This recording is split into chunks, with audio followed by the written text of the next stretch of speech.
আপনার প্রেগনেন্সি যদি আইভিএফ করে আসে, আপনার ডাক্তারবাবু আপনাকে প্রেগনেন্সির 20 থেকে 24 সপ্তাহের মধ্যে ফিটাল ইকোকার্ডিওগ্রাম করার কথা বলবে। আমরা জানি যে কোনো প্রেগনেন্সিতে বাচ্চাদের জন্মগত হার্টের ত্রুটি হওয়ার সম্ভাবনা 1%, প্রতি 1000 জন বাচ্চার মধ্যে 8 জনে।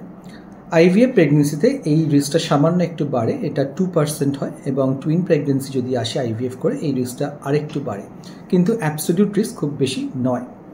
তাই জন্য যদি আপনাকে বলা হয় যে ফিটাল ইকোকার্ডিওগ্রাম করতে হবে, ভয় পাওয়ার কিছু নেই, এটা করিয়ে নেওয়াই সুবিধে।